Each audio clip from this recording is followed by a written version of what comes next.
Welcome to the Duchy. It's time for another episode of the Dukes of Dice podcast, a proud member of the Dice Tower Network.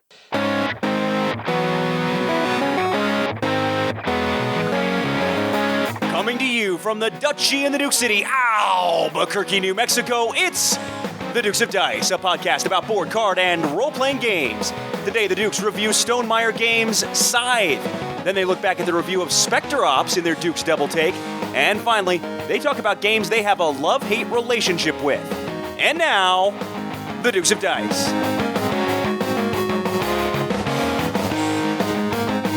Hey there, everybody.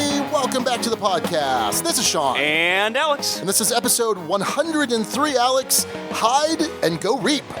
Yeah, Rob from Blue Peg Pink Peg with that one. Yeah, good job, Rob. Happy birthday, too. It was his birthday earlier this week. Oh, happy not your birthday anymore.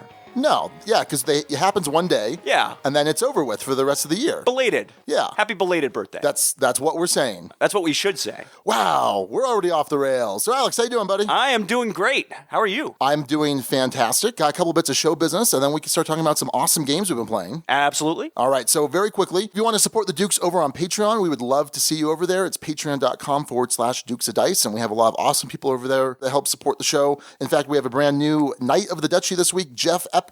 Thank you, Jeff, for your support, and it helps us do things like our Google Hangouts. We just had an awesome one, which we'll talk about in a little bit, with Jaime from Stonemaier Games. Next week, Alex, big week, episode 104. The 2-year Duke anniversary. Yes, indeed. I am super excited for it. I don't know about you. You're like, eh. I am excited. I haven't even started thinking about my top 10 yet. And I know you absolutely have. Yeah, well, it's been working around in my head for a while now. I've got 15 games on paper on these little index cards I made, and I kind of just play with them, rearrange them. I have a preliminary list, but I'm going to do it a couple more times to see how close, because really it's just a judgment call. I'm like, which game would I rather, like if I had to get rid of one game between these two, which one would it be? Right. That's rough. But anyway, we're doing for episode 104 this listener-wide survey, and it's fairly comprehensive. It's not too long. I think most people will probably take about 5 minutes or so. And we're giving away a $50 gift card to Cool Stuff Inc. And all you have to do is go to the show notes. I've posted them there at the bottom, so if you can see it on iTunes, but also on the website and also on the Libsyn page. And go do that. One entry per person, and it's going to be a random drawing. And it's giving us some good information. We've had pretty sizable results so far, and just telling us a little bit more about habits of listeners, about what listeners are looking for. The one thing I'll say, we were having it end next week, right before we record episode 104. What we're going to do is we're going to extend that to August 12th. So get them in by August 12th, midnight Mountain Standard Time. The reason being is we want to make sure that we get this out to enough people, because, a lot of the early responders are people that were listening to the show that first day or first week. And so we want to give some more time for people to respond to that. But otherwise, we're going to kind of talk about some of the preliminary results after the first 2 weeks. But again, you have till August 12th, midnight Mountain Time, to go and respond to that and be eligible to win $50 to Cool Stuff Inc., which sounds pretty sweet. Yes, indeed. Can I win, Alex? No. No? No, because you're also doing the drawing? Right. Yeah, I'd say you're not eligible. Really? Yeah. But I have important things I'd like to say about the show. For instance, am I Team Sean or Team Alex? I hope you're Team Alex. I don't think that's the case. So, Alex, let's talk about some games. What have you been playing? So, I want to go back a long while, actually, and talk about something I neglected to talk about from Rocky Mountain Gaming Vacation. And this was the Vlada Chvátil game, Space Alert. Got in an introductory game of Space Alert. And this is an interesting thing. Chvátil, by the way, amazing designer. Yeah. For those who don't know, Mage Knight, also did Galaxy Trucker, also did Dungeon Pets, Dungeon Lords, yep. And Codenames. And Codenames, by the way. So this one, for folks who don't know it, is a cooperative. You're on a spaceship trying to keep the spaceship from blowing up. And real-time, but not as super stressful as some other real-time games like Space Cadets Dice Duel, soon to be rethemed as Race Cadets Race Duel. It's not rethemed. It's going to be rethemed. Okay. In a pit crew game. All right. Jeff, send your angry letters to wrongdukealex@dukesofdice.com. Hashtag wrongdukealex. So we got an introductory campaign, and Sean, have you played this one before, Space Alert? I have not. Matthew's been dying to get us to play this, so I'm glad you finally did. It's harder than it looks, and we were playing with not all of the mechanisms in place. Okay. And we got our butts stomped. We thought we were in great shape. We were all super confident when we went into this phase. Not so much. watch. So I want to get some more plays in of this. I know Matthew would be anxious for us to do so, mainly because I'm curious to see if I can avoid getting my butt kicked on future plays. Okay. Yeah, but it was interesting. Good amount of fun. Cool. So that's Space Alert by CGE. So one of the games that I picked up at Dice Tower Con's virtual flea market was a little Carl Chuddik game called Impulse by Asmodi Games. So Carl Chuddik, if you don't know, is the designer of Glory to Rome, and one of our favorite games, Motainai, plus some others, Uchronia and Innovation, things like that. So Impulse was a game that's been on my list for a long time because people said, well, it has some similarities to Glory to Rome and some similarities to Motainai. And what's cool is it has a spatial element too, because you're building these sectors of space, and the cards that are in your hands that you're playing for actions are also the same cards that are on the sector of space. And you're building different spaceships. You're building transports and cruisers.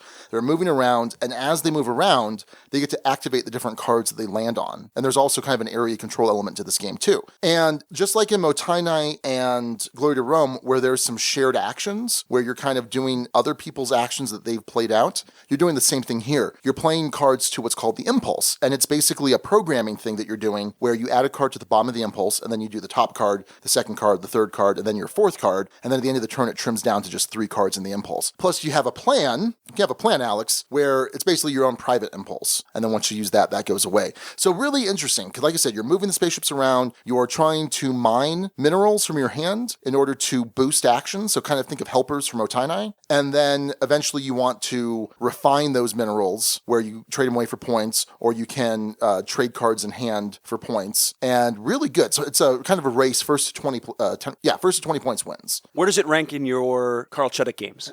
It's up there. Not as high as Motainai. It's probably third. I probably like Glory to Rome second after Motainai. Okay. But I think Impulse and Glory to Rome are probably pretty close. It's really good. I really enjoyed it. Played 2 players with Raquel, and then I played it 4 players. I don't know that I was crazy about it at 4 players. Played that with Matthew, Jeremy, and Eugene on Wednesday nights. But I think 3 might be a good sweet spot, but I really enjoyed it too. So yeah, I'm happy it's in the collection. I'm very excited for you to try this. I think you'll like it at least at 2 players. I think you'll like it a lot. So that's Impulse by Carl Chuddik and Asmodi Games. So this week, we both got in a play of a Martin Wallace game called Via Nebula. Via Nebula, and I don't totally know the theme. Basically, you're exploring a swampish area. Is that fair to say? A foggy area. Yeah, it's certainly very foggy. And during your turn, you're going to be trying to gather resources from different spots on the board. You could be building paths to different areas for resources, sending out your explorers to open up new areas, and ultimately building buildings. The objective, first person to build 5 buildings doesn't win, but it triggers endgame. And this one's interesting in that it's certainly competitive, but there are elements where you can kind of ride the coattails of other people. You can kind of sit back and let other people build out the game. So there's sort of a cooperative shared space kind of thing, a la Motainai, even though it doesn't feel anything like Motainai, just that idea of you can benefit from what other people are doing on this larger player board. Sean, what were your impressions of Via Nebula? So it's intended to be a family weight game, maybe family weight plus. So it derives its pedigree, I get, from Martin Wallace's Brass. So there's Brass, and then there's kind of a streamlined Brass called Age of Industry, and this is an even simplified version of that. I'll actually be playing Brass tomorrow morning with Len, and I think David's coming, and I think Rory. So I'm very excited to kind of compare the more complicated Brass to the less complicated Via Nebula. On Super Heavy Sunday at the Duchy. Yeah. I enjoyed it.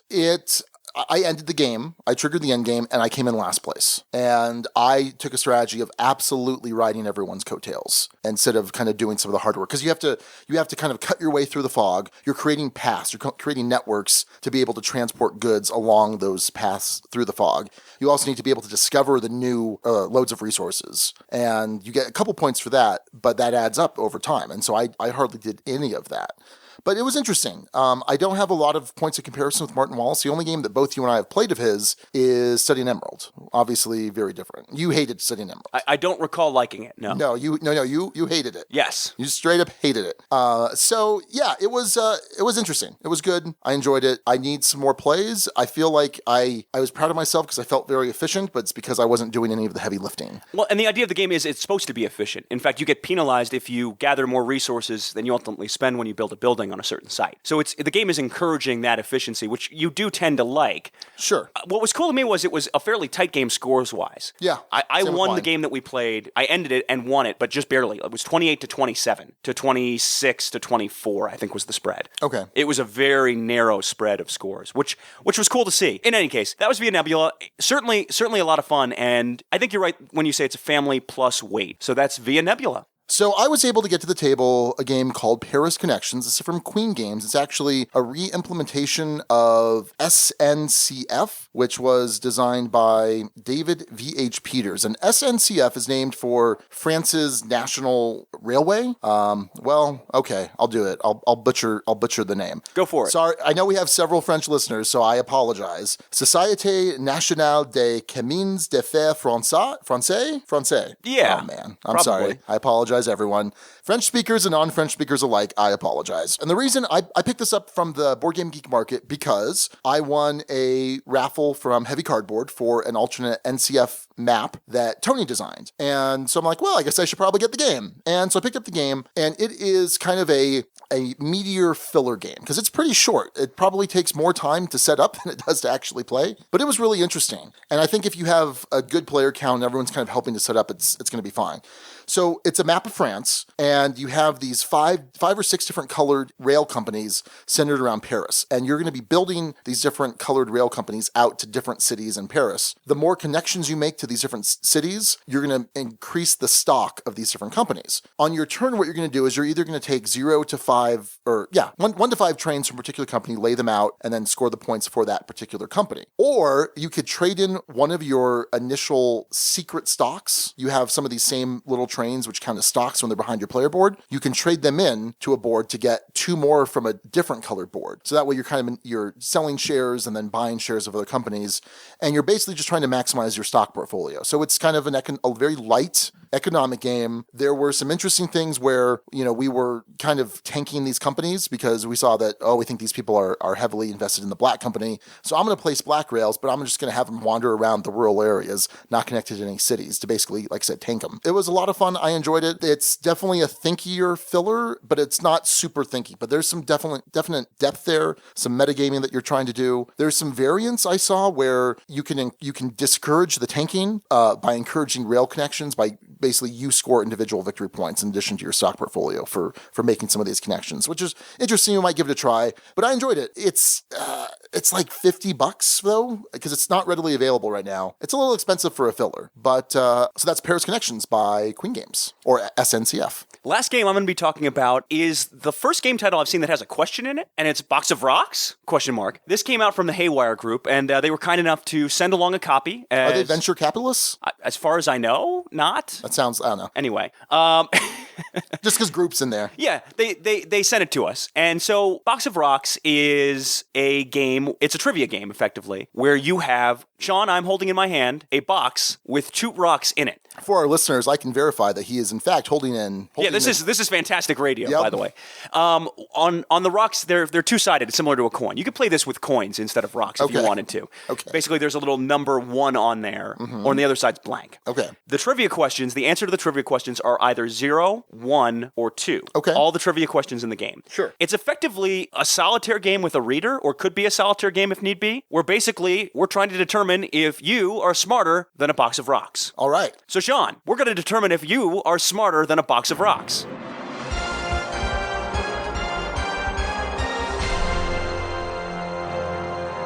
Let's do this. On air. All right. First question. And remember, all the answers... 0, 1, hold this up. 0, 1, or 2. 0, 1, or 2 are the answers to every one of these questions. First question. The number of years John Wayne served in the military. Okay, so am I supposed to do this kind of like Who Wants to Be a Millionaire style, where I give you my thought process? If you want to. All right, so John Wayne, noted actor, right? A lot of great movies. He called everyone Pilgrim. Yeah, how you doing? Nope, that's horrible. That's awful. horrible. Don't even go there. Impressions. I can do his walk though. Great. That's great radio, Here, too. I'm gonna do his walk. No, please don't. That's just me being on the Yeah, that I can verify Sean is not actually walking. You know what? I don't know. I'm gonna go with 0 because I feel like you would expect that he did have some. I don't know. I'm gonna say 0. The box of rocks says 0 as well. Okay. Are both of us right? You were both correct. Yay! The closest John Wayne came to military action was in 1944 during a 3-month entertainment tour of Pacific bases. Okay. All right, both of you get a point. Sweet. First to 3 wins the game. Good job, Box. All right.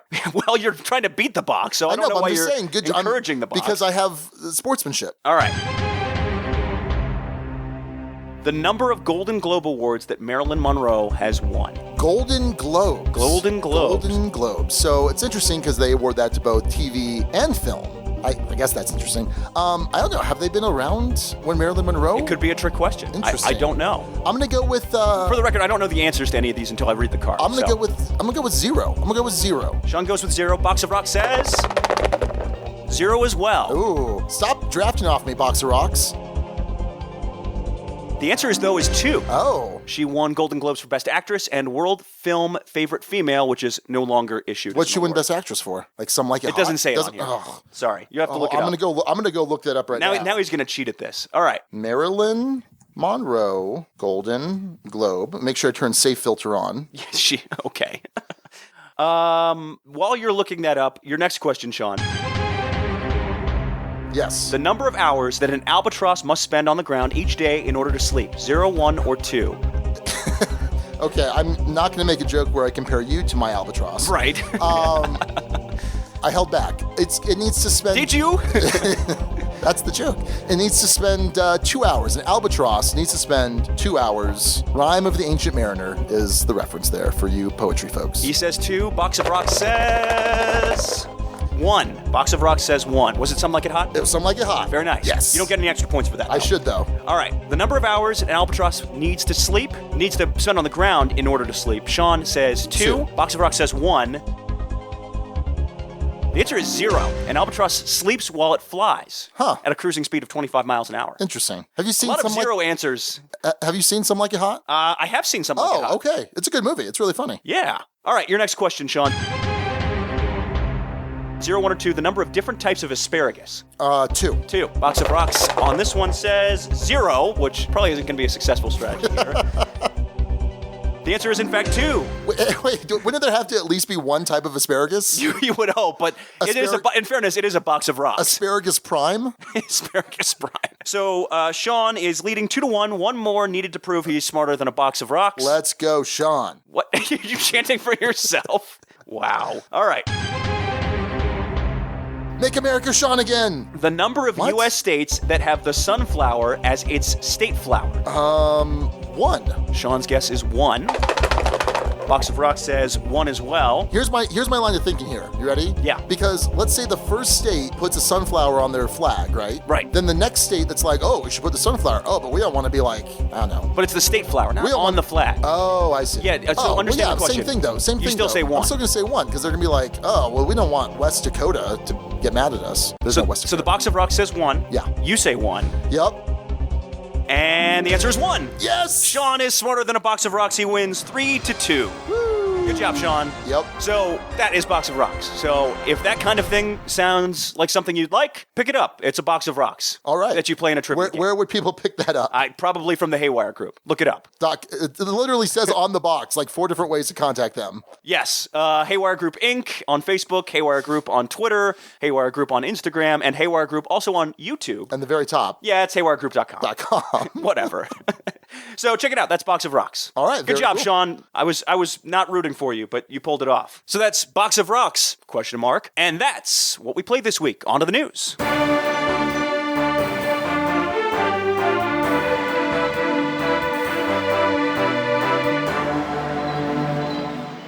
Sorry, I was putting away the Box of Rocks and didn't properly have the news tab. All right, here we go. So, as Sean mentioned at the top of the episode, we had a hangout with Jaime Stonemaier this past week, but there was a little bit of news that came out of that. News not revealed anywhere else. Can we report on our own news? Absolutely. Isn't that like I have no problem with that. The anchor in Arrested Development that's like, I can't be part of the story.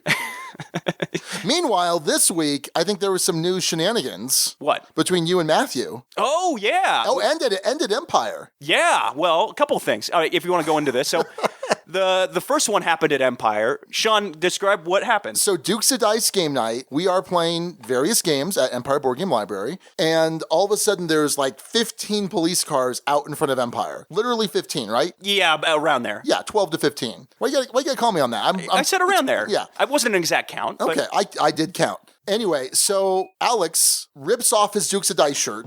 Underneath this is KRQE I wasn't shorts. wearing my Dukes of Dice shirt. Let me tell the story my way. Has his KRQE man shirt underneath because it's a superhero alter ego, and he runs out there and he starts filming it with his camera because he's back on the clock now. I think you mean cell phone. Is there not a camera on your cell phone? There is, in fact. All right. Well, I stand by my point. But it wasn't like I had a full-on news camera in there with me. That's part of your uniform when you rip off the Dukes of Dice shirt. Anyway, so there was a high-speed chase that ended in a crash. I mean, this guy was going like 100 miles an hour on the freeway, and then eventually wound up right in front of Empire, pretty much. And so yeah, that was pretty interesting. That was a police chase. So New Mexico State Police chasing someone. It ended up with them T-boning a car and crashing through the glass of an abandoned shop at Central and Carlisle. Right. And so you called it in. You sent in the footage, right? Yep. Sent in the video. And I said, did you say, oh, and by the way, this was happening out in front of Empire Board Game Library during their weekly Dukes of Dice game night? Yeah, I didn't do that. Did that not happen? I didn't do that. Yeah. Sorry. All right. And then separately, Matthew was out in some bad weather and sent in some video that we ended up using. Yeah. So good on Matthew. Thanks, Matthew, for that. But yeah, speaking of Dukes of Dice news, getting back on track, Jaime, that was a great conversation you guys had. I wasn't able to make it there for that hangout, but Duke Derek Davis was able to make it. And so you can go check that out on our YouTube channel. Just look up Dukes of Dice. We've got a nice little nifty YouTube channel. We would love it if you take the time to subscribe to the YouTube channel. We literally need one more subscriber so we can change the /. Right now it's / like XPQR9er, and I'd love to change it to Dukes of Dice. Am I following us on? I hope so. I may not be. It's possible I'm not. Anyway, during that, Jaime gave a bit of a sneak peek at the expansions for Scythe. Exclusive news, which he'll probably share elsewhere soon if he hasn't already. So he discussed, as folks may not know, Scythe is a 5-player game with 5 different factions you can play. Up to 5. Hopefully they'll know that. Not just 5. They'll know that later. They will during our review. This expansion adds the ability to play with up to 7 players and 2 new factions as a result of that. It has been driving me crazy what those faction abilities might be. Right. He gave away what one of them is. And one of those players, the Tagawa, they don't start on their own island like a lot of the other factions do in Scythe, which, again, we'll talk about very soon in the review. They're technically referred to as peninsulas. Thank you. Yep. Awesome. So the Tagawa apparently have the ability to riverwalk anywhere they want. They can cross any river, but only one character at a time, so they can't haul over workers with them. And they only get 1 hex of movement. So they typically, when you get a mech to upgrade, you'll get speed. In this one, you cannot get speed. I don't know what the other mech abilities will be, but that isn't one of them. The other faction wasn't revealed as part of that, but he did also mention that certain abilities of other factions, when you play with 6 or 7 players, get adjustments, get little tiles that you'll put on top that change how they operate. Yeah, because they wouldn't work well with 6 or 7. Yeah, so go watch that hangout, not just for that. He had a lot of cool, insightful stuff on how Stonemaier Games works, and he does that in general. I mean, Jaime's fantastic. Very transparent. Yeah, it was really cool to see, and go check out that conversation. I thought it turned out pretty well, even though I wasn't there. Yeah. Lucky us. That it turned out well, I mean. Right, of course. So next up in news, Star Wars Destiny. Sean, had you heard anything about this one? Yeah, so this just got released in the last day or two, or the news about it. So this is Fantasy Flight and Star Wars cashing in on Dice Masters, is what I think it is. Yeah. No, big time. The difference here is that there seems to be a little bit more card play. There are some event cards that you'll get, and you kind of have a deck of cards, whereas in Dice Masters, you don't have a deck of cards, you just have your character cards.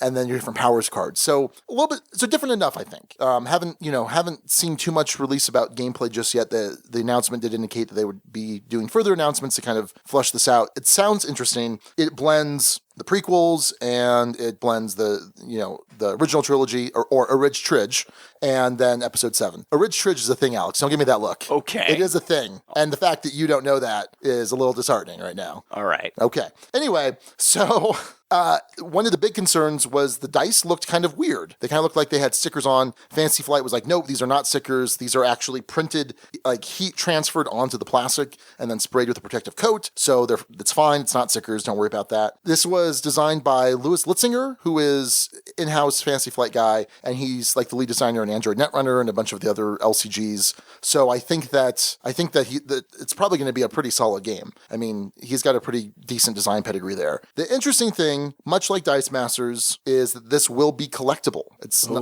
not going to be a limited card game or limited dice game like their other LCGs are. And they kind of talked about why they did that. Like, oh, well, we think it only really works in this way so that you have the fun and experience of trading with players and things like that. I don't know. I really like the LCG model. And I guess I would have liked a LDG model as well, but we'll see. I'm not sure what the price point's going to be. That's one of the nice things about Dice Masters. I think it said in the post around $15 for the starter. I think so. So they're going to release 2 different fixed deck and fixed dice starters. One for Kylo Ren, Kylo Ren, and then Rey. I don't know if I want to say anything. There's a theory, a big fan theory that came out this week as to who her parentage is. Okay. It's Emperor Palpatine. That's the theory. Oh. Yeah, I'm on board. Go Google that. Something dark side. Yes. Yeah. Go Google that. Look it up on YouTube. Pretty interesting. So yeah, I'm definitely intrigued. Anytime you put Star Wars on something and it's, Fantasy Flight Star Wars license, what I did find interesting was that the box has Disney across the top. Oh. Yeah, Fantasy Flight logo on the left, Disney on the right. So, yeah, I mean, I'm going to give it a shot. I'm going to give it the benefit of the doubt. It's Fantasy Flight. It's Lucas Litzinger. Not crazy about the collectible nature of it. And like I said, what made Dice Masters me kind of okay with that was the fact that it was so cheap. It was 99 cents for boosters. So I don't know. We'll see. All right. Next up, our Kickstarter of the week. We're talking about Armored Core RTS. And this is a real-time strategy mech game. Yeah. So I'll read through the description. Armored Core RTS is a real-time strategy board game where all players pilot mechs, fire weapons, activate equipment, and direct support troops simultaneously. This new system captures the speed of the video games in a smooth, accurate, and action-packed flow that's compressed into a series of 20-minute missions. This officially licensed version of Armored Core has been designed to be fast to set up, fast to teach, and fast to play, featuring unique components like LED pointers built into each miniature's base to provide instantaneous line of sight, as well as physical buildings to provide cover and a rooftop level. Between the 20-minute missions, players spend their hard-earned rewards on upgrading their mechs and equipment. Construct your mech according to your playstyle and team role. Over the course of the campaign, teams will strive to accomplish objectives for their faction in order to become the ultimate Ravens. So I think some interesting things about this one. 3D map. Yep. And I'm sure you heard there are LED pointers built in for line of sight. Yes. Interesting. Yes. Interesting. Now, this does not come cheap. $125 pledge level was the cheapest you can find. Sean, I see an expression on your face, which is, I really want to back this, but I don't know if I'm going to back this. No, it's an expression of, it's interesting that you picked this Kickstarter. This is not one I would have thought you would have picked out. Well, normally I pick strange Kickstarters. And I already backed it. Oh. Like a week ago. Oh, did you? Yeah. It looks really interesting. So I watched a time-lapse video, and you are moving your mech around. You have these like action points on your player board, and you're moving things around over there, and you're rotating your mech, and you can see the light. It looks really cool. It looks, I don't know. It looked really interesting to me. The price point is a lot, and this is one that I'm going to be doing some more research on. Basically, there was one. Was it an early bird? Was that the reason? Yeah, there was an early bird price that was a little cheaper. There was one. There were two when I saw. Oh, were there? So I wonder if it's people kind of like backing defledging out. And then Yeah. So it's set up for me. I have the early bird. My concern is how often is this going to get out with our particular group? It sounds really interesting, and I like certain real-time games, and I like this kind of video game feel to it. So we'll see. But right now, I'm definitely on board, and it looks really interesting. Check out the playthrough video to kind of get a sense of it, and I like the ability to customize your mech according to your playstyle. So that sounds fun to me. Was never a big mech fan in terms of like I didn't play Mech Warrior, the video games, or any of the miniatures games. So that's never a thing for me. But yeah, whoever puts mechs in games is silly. Well, I'm talking about mech fighting games. And this is not a mech fighting game. Yeah. Scythe. I'm talking about Scythe. Right.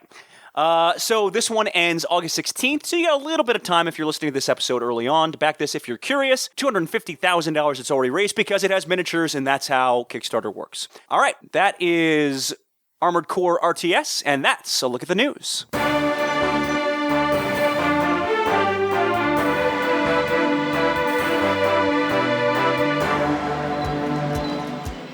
So I've been trying to convince Alex that we need to do another Feldmas episode but in July. Feldmas in July. But Alex, you want nothing to do with that. Feldmas belongs in Christmas. Well, if you want to have your own Feldmas in July, you can pick up some of the Meeple Realty inserts for some of my favorite Feld games. Meeple Realty has inserts for Bora Bora, Trajan, and one of my absolute favorites, Castles of Burgundy. If you want the perfect Feldmas gift, find something that makes that game a lot easier to pull out and play. I think you mean to say Feldmas in July. But anyway, in addition to these awesome Feld inserts, Meeple Realty has additional inserts for over 25 of some of the absolute hottest games, and their catalog is growing month by month. Check out MeepleRealty.com to see all of their other high-quality, innovative inserts engineered to improve your play experience and speed up setup and breakdown of some of your favorite games. Meeple Realty, think inside the box. This week, we're reviewing a game with a ton of hype, a ton of great art. Does the game itself, though, live up to all of that? We'll tell you, it's Scythe.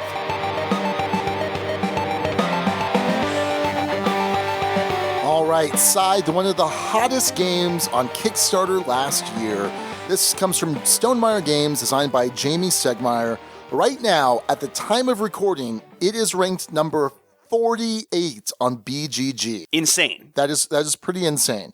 So this was billed as kind of a 4X game, kind of a Euro 4X game. And in my mind, I don't know that it quite lives up to a 4X game. I think we kind of called it like a 3X game. So each X in 4X is expand, explore, exterminate, exploit. You got the exploiting big time because you're getting the resources from the land. You've got the expanding, absolutely. The exploring, a little bit. You're going to be going after these different encounter tiles, but you're not necessarily revealing a map. And so that's kind of like a half an X right there. And then the exterminate, well, this game's more about the threat of combat than the combat itself, although there can be some exceptions. So, I exterminated you one game. You sure did. So we're going to call that two different half X's. So for me, in my mind, it's a 3X in that sense. Correction, by the way, it just got bumped up to 45 on BGG. Oh. I just refreshed my phone and it's 45. Okay. Yeah. Interesting. Wow. That's really cool. So let's talk about how to play Scythe, just kind of the basics of it. You have this beautiful map in front of you with all these hexes. These different hexes produce different resources, wood and metal and oil and, did I say food? And then also there are villages where you can get additional workers to help get more resources. Now, the object of the game is to have the most gold at the end of the game, and the game end is going to trigger when someone has placed their 6-star objective on the board, and you can achieve these objectives in different ways. If you build all of your upgrades, you get a star. If you build all of your structures, if you have deployed all of your workers, if you've recruited enlisted all of your recruits, if you've won 2 battles, you can win stars twice that way. If your strength, which you'll use in combat, reaches 16, reaches the top of the chart, or if your popularity reaches the top of the chart, or if you've completed one of your secret objectives, you'll get some secret objective cards. So there's, 10 ways or so to get stars, but you only need to place 6 onto the board. So at the end of the game, you're going to add up the money that you've accumulated during the game. Those are your points, but you're also going to check where your popularity is on this 3-tiered chart on the board. So the bottom tier is going to give you less points for controlling hexes, for the stars that you've placed, and for pairs of resources that you have. The second tier gives you more, third tier gives you even more than that. So you may want to spend the game increasing your popularity so you can score a ton of points for what you have, or maybe you just want to blitz the game and you don't care about your popularity, and you can still win with having, say, 0 popularity, because you'll still get some points for things that you do.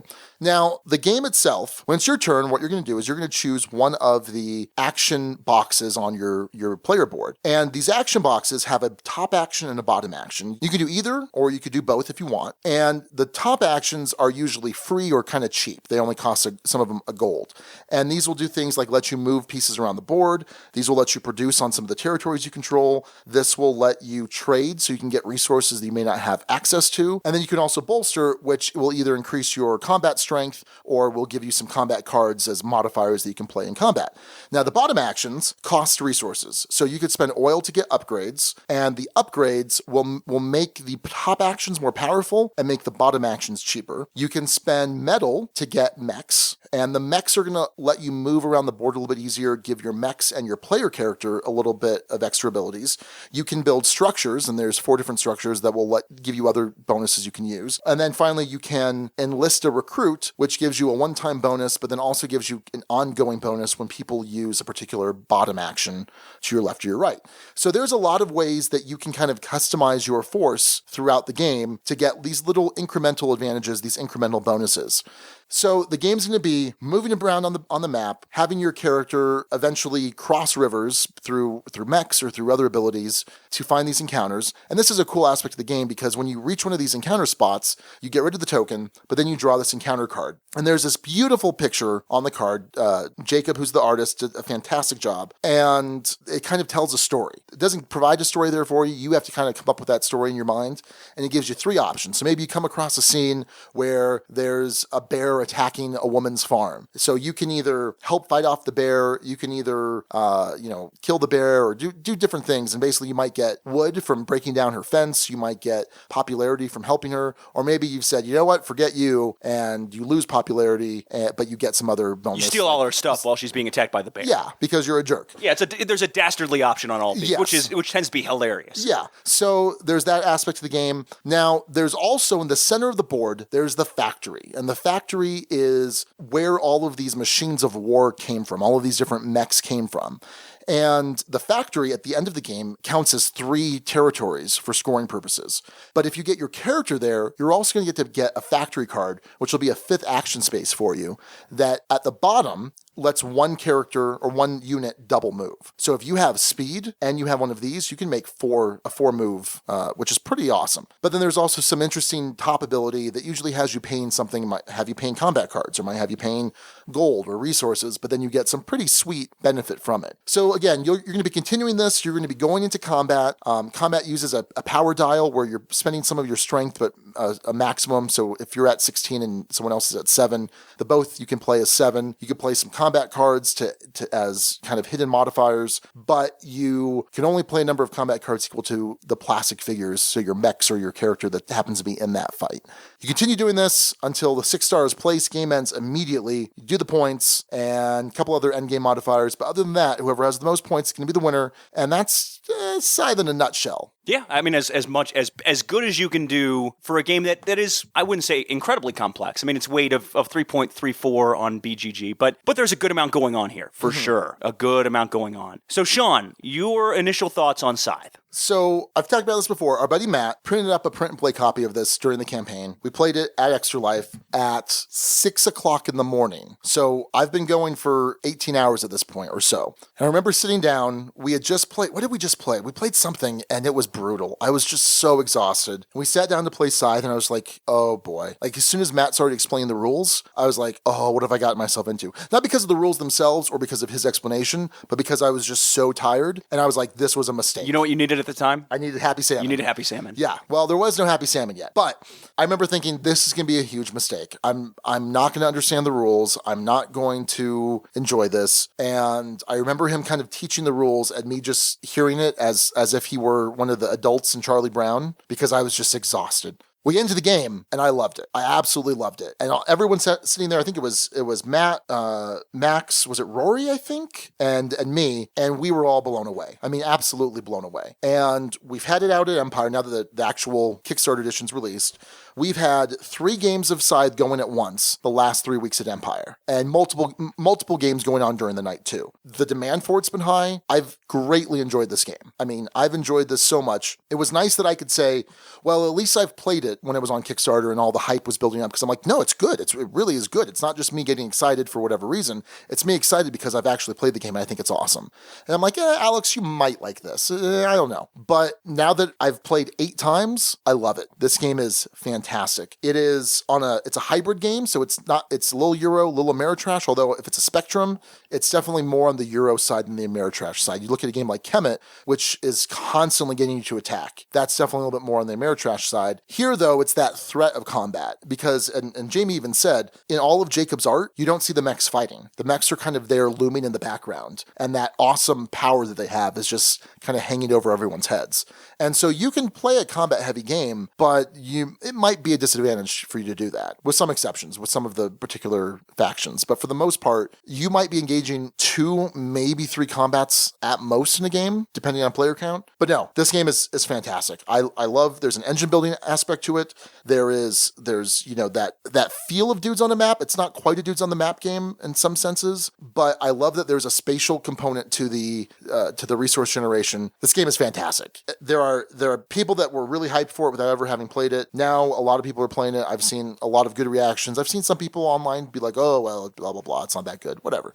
I think it's fantastic. I love this game. So, off of a description alone, this is not the kind of game I would like or was excited for. Sure. Everyone else is in hype city about this game. I'm over here like, okay. Give me some more Baseball Highlights 2045, first mention. And then I sat down to play it. And it became quickly apparent, one, this does some really cool, innovative things as far as a Euro goes. Very efficient, very satisfying. And it's the rare dudes on a map game that doesn't make me feel like an idiot. For longtime listeners of the show, dudes on a map games aren't my cup of tea, if only because it just, I don't feel smart playing them. I don't enjoy playing them. Blood Rage was that way. I felt like a straight up fool in Blood Rage. This one gives you that feeling of cleverness. It has an elegance in design. It has multiple paths to victory. And what I love, by the way, is that the game actually has a component in it, and we'll talk about this a lot in Components Art, that challenges you to play the game in different ways. Yeah. That challenges you to challenge yourself and try and win differently. It has unique faction abilities that work together in interesting, fascinating ways that all break the game in some way, but yet somehow it all relatively, and we'll talk about this, feels balanced. I enjoy how it tilts more towards the Euro side of things. I think it absolutely wins on theme, absolutely wins on components art, and absolutely wins in terms of a game that I want to get back to the table. As you mentioned, Sean, this is one of those, I think you mentioned this on the Hangout, but it holds up true here too. One of the games that I played the most leading up to a review, or wanted to play the most leading up to a review, which is a big, big feather in a game's cap. So I would say to anyone who sort of shares my gaming taste and tends not to like dudes on a map or combat-heavy games, I think you got to give this one a shot because of what it does so well. Those are the initial thoughts. There will be a lot more forthcoming. Yeah, and like you were saying, what I mentioned on the Hangout was that this was the game that I have played the most of its weight leading up to a review. Like I mentioned Kemet, I've played Kemet 15 times, but leading up to the review, I probably played another 3 times. But I've just really wanted to get this game over and over and over again. And I'm glad that we've had the demand at Empire to bring it out. I mean, we needed a 4th copy the other week at Empire. Yes. Yeah, we did. And you jokingly called it Scythe-miss. Yes. Because everyone in the group seems to have a collector's edition or some version of this game. And it's been like that for weeks, just in terms of the tables taking over, people learning the game, people getting into the game. And it's been amazing to see because I don't think we've had a game that's done that. No, and has been generally incredibly well received. I mean, there may be 1 or 2 people that were like, whatever, but the vast majority of the people, and I'd say we've probably taught it to not we personally, but those of us with copies. I haven't taught a single person the game. 20, 25 people over the last 3 weeks. That wouldn't surprise. That sounds about right. And so generally, the consensus has been really strong, really good. So let's talk about the rulebook. It's a fantastic rulebook. I know that Stonemaier, that Jaime does a great job with his rulebooks. I mean, Viticulture is one of our favorite games. We both have given Viticulture a 6. Yes. Euphoria, I've given a 5. You've given It was like a 4. Was it a 4? But his rulebooks are really solid. They do an excellent job. They're beautiful. They look good. Things are organized in such a way that makes sense. It's a breeze to read. And there's explanations for the different faction abilities, the different mech abilities. So I really appreciate that. It's a fairly complex game in some ways, but it's easy to teach as long as you have a good handle on those rules, and the rules do an excellent job of getting the point across. So good job, Jaime. Yeah, and just to quickly, not on rulebook, but just in comparison to other games, this is a company that for you has had an incredibly solid track record. Oh, absolutely. Between 2 cities, I think on a double take, I don't think we've gotten there yet. No. But plan to bump it up to a 4 is my understanding. Probably. It's probably going to go up because you bullied me into a 3, Alex. I am not capable of bullying you. Okay. Straight up not capable. Euphoria, you liked a lot better than I did. I still enjoy Euphoria to a degree. Yeah. But it's not one that I'm as excited to get to the table. Okay. Viticulture, home run for me. Yeah. And home run for you. Yeah. Beautiful, and I really need to play with more of the Tuscany expansions. Yep. This definitely fits on the higher end for me. Because for me, it's not as universal of every game this company puts out I absolutely love. Mm-hmm. This one definitely fits in the category of this is a game that they put out that I absolutely love. Yeah. So, cool. Yeah. Well, let's talk about components and art, Alex. I mean... Stellar. Well, and an interesting point to all of this for folks who don't know is the game was inspired off of the art. It's one of the rare games that is designed based off of the art, based off of Jacob's art. And you see that come through. Some of the decisions that they make in this game, this idea of combat not being so heavily emphasized, done based off of the art. And it comes together in a beautiful experience because of that, I feel. Yeah. You really feel a lot of it during the encounter cards, for sure, when you see these different odd scenes of this world in Eastern Europe and Europa, excuse me, and the options that go along with it. The story there is a little bit of, I wouldn't call it above and below kind of storytelling, but there's a little bit of storytelling there. Yeah. Do I want to be dastardly in this situation? Do I want to be benevolent in this situation and increase my popularity? The way that the game ends up scoring and the multiple paths to victory here allow you to go any direction and yet feel like it's tied in thematically. But the art does a great job of doing that. Sean, you're more of a miniatures expert than I am. Where do these minis stack up for you? They're very good. They're not cool miniature, not level, but as far as your typical board game miniatures, these are excellent. These are really good. I mean, I really love that you have these different sculpts for all of the mechs, because you could have just done one different mech sculpt and then just different colors. But no, all 4 of the mechs are different, and all 5 of the mechs are different, and they are, I don't know, they have a feel of that faction in a sense. Sure. Like the blue faction kind of looks like a walking boat because it has some abilities to go in lakes and things like that. And then the characters, they all have an animal companion. And so it's your character and then your animal companion. And you've got one that's like a raven and you've got one that's like a big ox. And they're really cool. So I think they did a fantastic job. And, going back to the art, it is phenomenal. Like Jacob has done an amazing job. He's created just a beautiful world. And I asked Jaime, I said, so if there had been more mech fighting in the art, would Scythe have been designed differently? And he said, yeah, probably. Because like you were mentioning before, he took so many of his game design cues from the art, which is incredible. I don't know that there's been another game that's done it, or at least done it to the extent that Jaime did it. So yeah, I mean, the art is phenomenal. The board, I love the board. The board is just beautiful. I don't think it's busy. I don't think it's hard to kind of see things. I don't know what your thoughts are on that. That's my one small drawback in this category is I do think and it actually ties in more to rules as well, that it references mountains or references farms and villages. Okay. And a lot of those, without knowing the game well enough, can be hard to decipher or hard to get early on. Okay. Especially because they're referenced on objective cards by name, but not referenced on the board necessarily by name. Not that they should be, but the iconography could have been tied in maybe a little bit better on the cards. Okay. Where they put, say, a metal symbol or control 3 mountains with that. Because each of the territories produces the same type of resource. Right. And so for me as a player, at least on initial plays, that was a little bit tough to learn. Okay. And sometimes it's tricky when you have a big mech or a bunch of workers sitting in the middle of the space on the smaller board to tell exactly what that space is without maybe moving something or Sure. otherwise. So I actually think that's a bit of a drawback.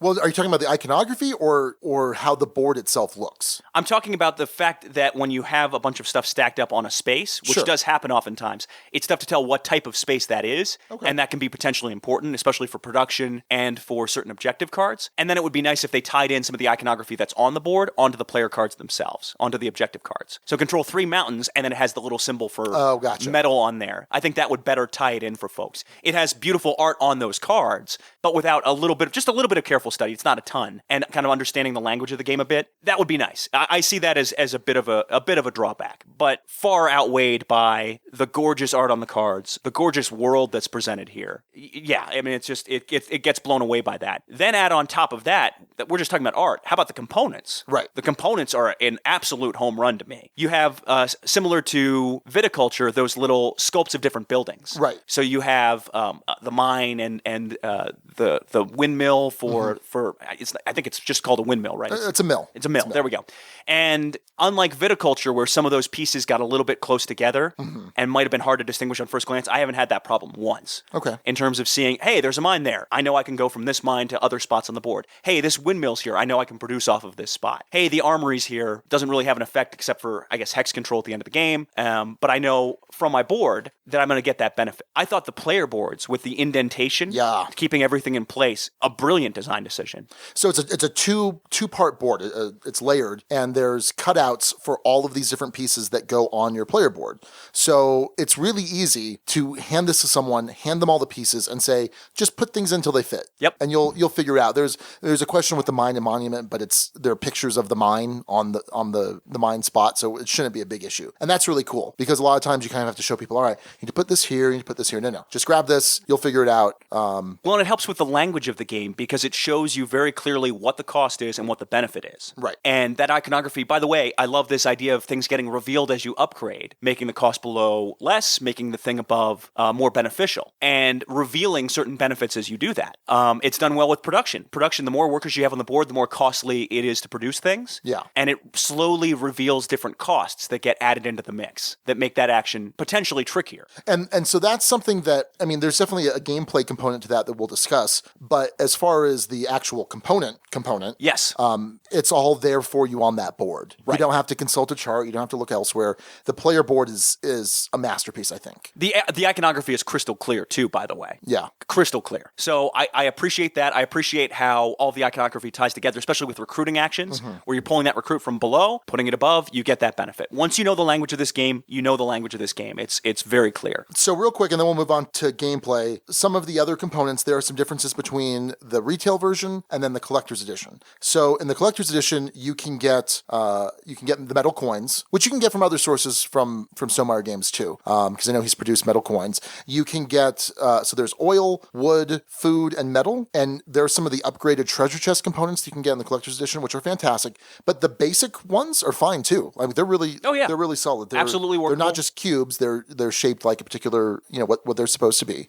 I also have a board expansion, so that the main board, there are two sides to it. One side is the board, as is. The other side is 2/3 of the board blown up, and then you add a second board to make a giant map. It's the same map, it's the same number of hexes and everything, it's just, it's larger in size. And that makes it a little bit easier to see when you're filling up a hex, because the hexes are bigger now. I've played on the big board once because you need, realistically, a 4x6 table, which we have. When we played Empire, we can't really do it. I know Jared did it once. Jared, who also I talked about in the Hangout, has beautifully painted miniatures. He's already painted them, and they look fantastic.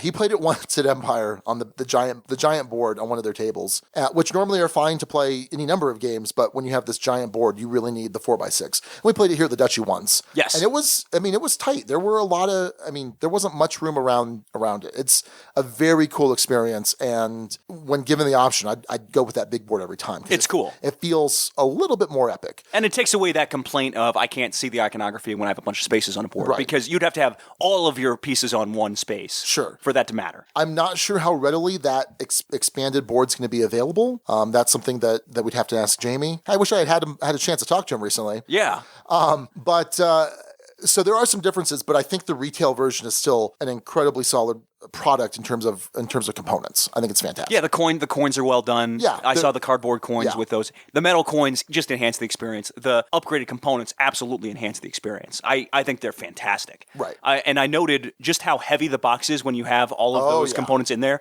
It is a hefty box because the metal is actually bars of metal in the upgraded components. Really cool bars of metal. Fantastic components, even without the upgraded components. Oh yeah. So I think this is an absolute strength of the game components art, which makes sense because it's designed off of the art. So if it wasn't, then you would be having problems, I think. So yeah, that's components art. So let's talk about the gameplay. We'd already kind of talked about the upgrades. So one of the bottom actions, your far left bottom action, is upgrade, and usually it's a couple oil, and it lets you take one of the cubes that's on the top half of your player board. There's 6 of these cubes, and you get to move it from the top to any of the available spots on the bottom. It lets you increase the ability of the top action. So for example, the move action normally normally says take 2 units and move them. You can remove one of the cubes, which will now let you move a total of 3 units. And you can then move it to the bottom, covering up one of the resource costs. So maybe your mechs cost you 4 metal. Well, you move it down to cover up one of those. Now it costs you 3 metal. So you are deciding how you want to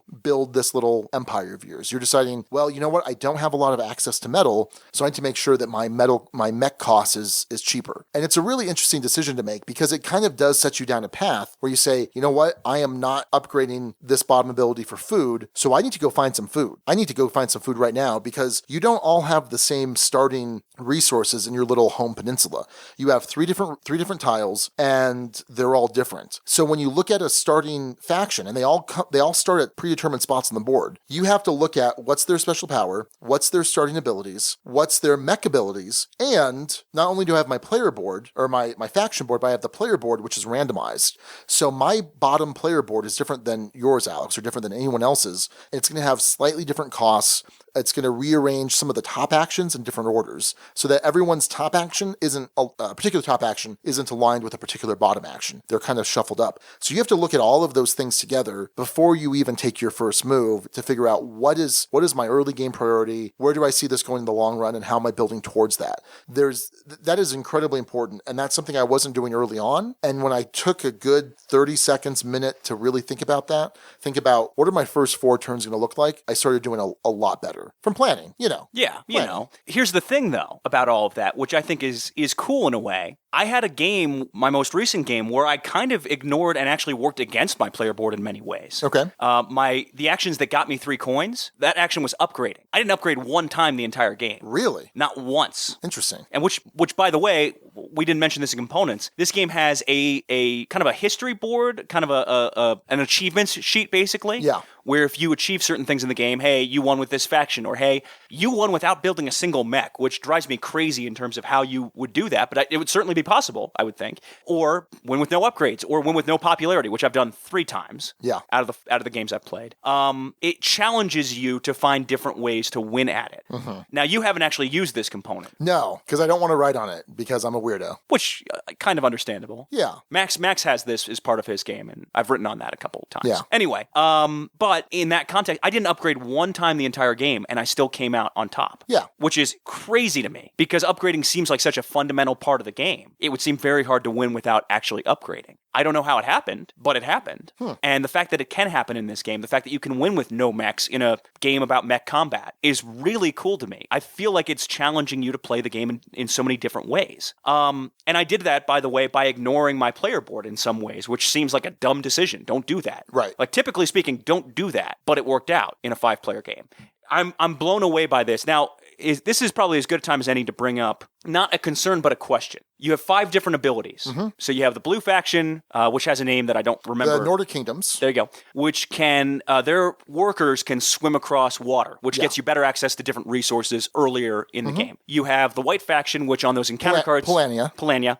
Lets you pick 2 of the 3 options. Instead of 1. You have the yellow faction, Crimea. That one I knew. Where you can spend combat cards as resources. Yes. 1 combat card per turn. You have the red faction, Rusviets, which has...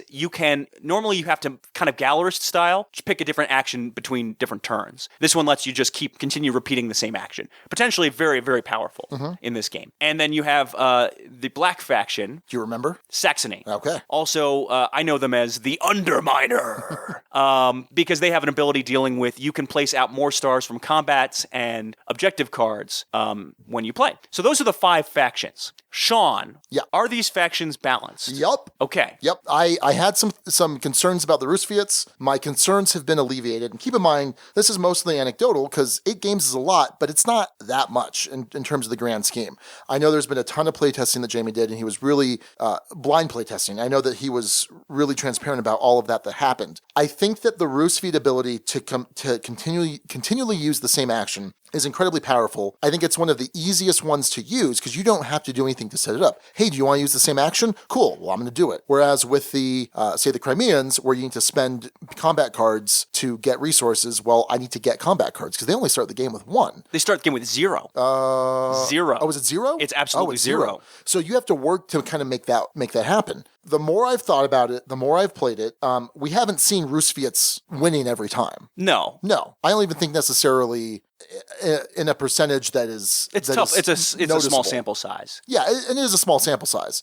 So I'm willing to give Jaime some of the benefit of the doubt there. But what you have to do is you have to look at not just the player power in a vacuum. Again, it's the player power, it's the mech abilities, and it's the starting resources. There are 2 player boards that can be really strong, really, really strong with the Rusviets, but I think you can use their ability at your detriment because you think, oh, I'm just going to keep spamming this ability, but you have to be concerned with so many different things that you can't just do the same ability necessarily. Now, you can use their ability and use it well. So like, for example, they are probably the best at getting to the factory earliest because they have a mech which lets them teleport from a village they control to the factory. And then you get a factory card and now you have double movement. And so they can actually compete pretty well with Polania in terms of getting encounters because you can just start spamming that factory card to move your character 4 spaces if you happen to have the speed upgrade. That happened in our game. And I did that as well. Max stole all of the encounters from me. I was playing as Polania that game, and I only ended up getting 2 encounter cards the entire game. Right. I still ended up winning somehow. Well, and that's the thing with Polania is I spent a game playing them where my whole objective was to get as many encounters as possible because I wanted to maximize that ability,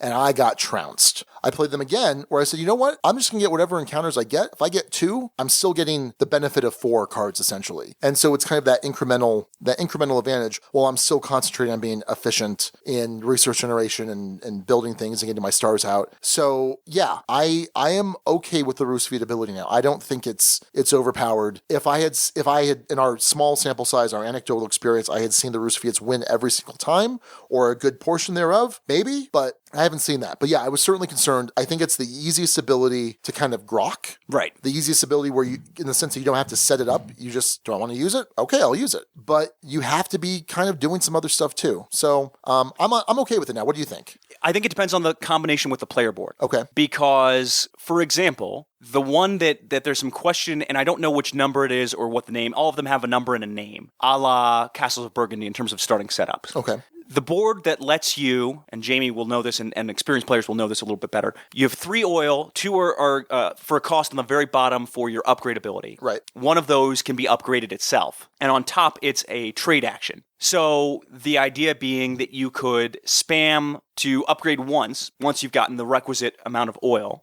upgrade, and then the next 5 turns keep upgrading with the Rusviets. Yeah. And just get all 6 upgrades out very quickly, and then the rest of the game, your actions are a ton more efficient. I don't know. I don't know about that combination with Rusviets, the fact that you can upgrade that many times that repeatedly. And in fairness, the one time I played with Rusviets, that was the exact board I had. Yeah. And I used it to pretty devastating effect. In fact, one of the great things about this game, to get off of the balance issue and back to gameplay, is the plays of this can be so memorable. There are so many memorable moments within those plays. The one that comes to mind is when I was playing as the Rusviets. I don't remember this at all. It was a 5-player game. Oh, the 5-player game. Oh, sorry. No. That wasn't Rusviets. Sorry, that was different. By the way, I'm 4-0 in this somehow. Which is maddening to me, but go on. And I know you're desperate to play me 2-player or something so we can go toe-to-toe. I'm 4-0 with 4 different factions. So that also helps kind of alleviate balance questions. The only one I haven't played at is Nordic Kingdoms. So we were playing a 3-player game. I was the third wheel on a date night. And we talked about this on the podcast, so I'll be brief with this. But basically, I came into your territory, and it's a little rare to come into an opponent's home territory. Yeah. It's a little frightening, the possibility of someone coming into your home territory too, by the way.